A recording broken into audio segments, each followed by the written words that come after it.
I'd love for you to share, like, at what point do you think a YouTube manager is something for creators to consider?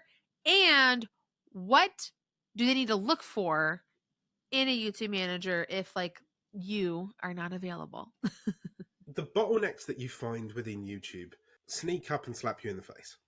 When you're first starting a YouTube channel, you'll be full of excitement, full of ideas.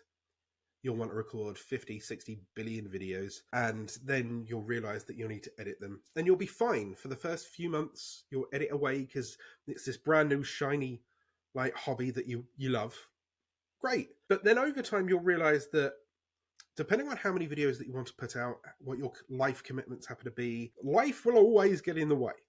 Whether it's health, whether it's family, whether it's weather, whether it's COVID, whether it's something. And unless your content is contained in an environment that you control, so I'm very lucky that I can sit here and I can make tutorials sat wherever I need to be, or I book a hotel room and I blast through content. Once again, another little trick that I learned from Desiree when she was writing her book. So once you're able to create that content, but then you struggle to post-produce it, this is where you can start looking for help. So you being the focus of your YouTube channel, you are very time poor. You will need to record those videos, you will need to edit those videos, you will need to create the direction that content happens to be going in.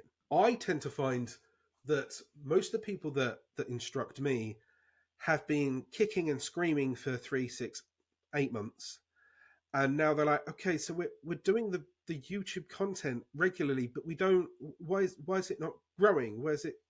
Okay, this is because, yes, you may be uploading the videos, but how good are your thumbnails? Are you looking into the pseudoscience of how a title can make you curious or hook you with some kind of answer? Is it SEO driven?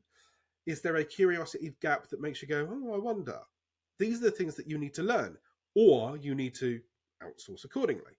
So you may be willing to edit it, but have you done the tags, the descriptions? Are you doing the third-party processing on things like TikTok and Twitter, because I'm old, because I'm never calling it X, and all these other places?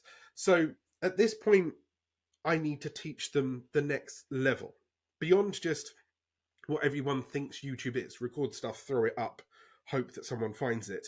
There truly is a level above just hobby into actually making it a business. And at the point that people realize that it's no longer a hobby, we need to make money out of it, or we are making money out of it, but how do we make the most of this to grow it? That's when people contact me.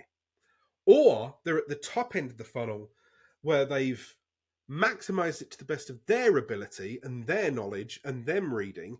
And this is where all of those years of anecdotal advice and learning and my shiny magpie syndrome can go, I learned this from this client that you can implement over here. And that's where my advice is more valuable to people, because they've not had to go out and do 20 years of this learning. They can import it into their business, plug and play, grow, and away they go. To simplify what you're saying, list out when someone needs a manager. When you feel that you are your own bottleneck, at the point that you realize that you are in your own way, you need to step out of the business.